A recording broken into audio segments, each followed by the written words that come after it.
If you've gone past the Veterans Glass City Skyway lately, then you've probably spotted two large soldiers painted on two pillars. Yeah, artist Dean Davis, he has completed the two murals as well as an abandoned service tank, which has a special meaning. Photojournalist Joe Cromer, he shares the story.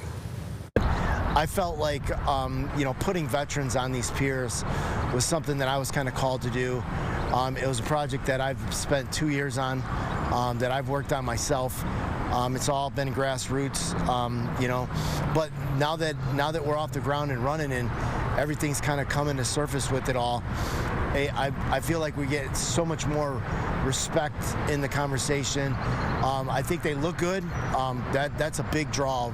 This first pier that represents World War II, the image that I'm working on right now, it gave me the ability to do some amazing research. Just because I'm in the service doesn't mean I know everything about the service.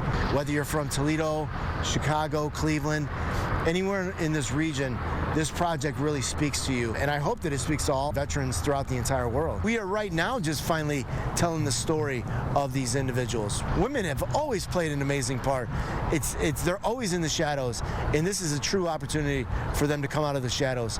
And this was one of the first African American women units that made it in World War II. So what better way to kind of like showcase them on this pier? What's got me shocked is the quality of it. I mean, the features of the face, the hands, it literally looks like a real human standing there, So it's nice. It's really nice.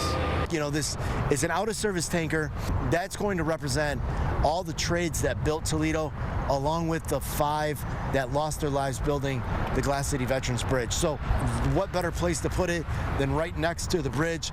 And there's not going to be any kind of like wiggle room. It's going to be very clearly seen what it's supposed to symbolize. It's going to be seen primarily by the waterfront. You're going to see a lot of it there, but there's this beautiful walk trail that's underneath the Glass City Veterans Bridge.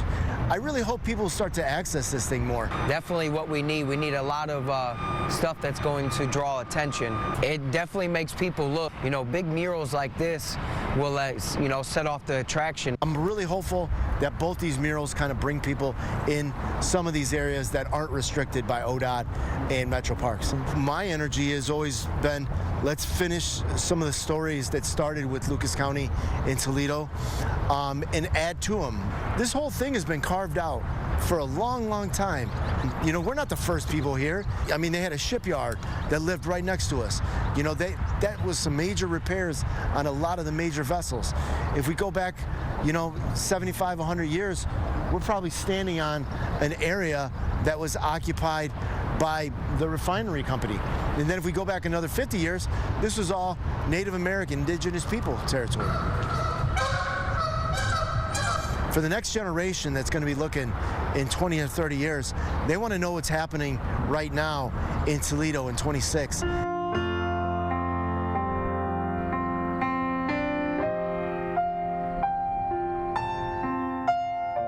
By celebrating this birthday of this country, we should be doing that. We should be making some strong points about what we're doing right now as a society in Toledo, but also what we're looking to do for the next 10 or 15 years and then own up to it in a positive way.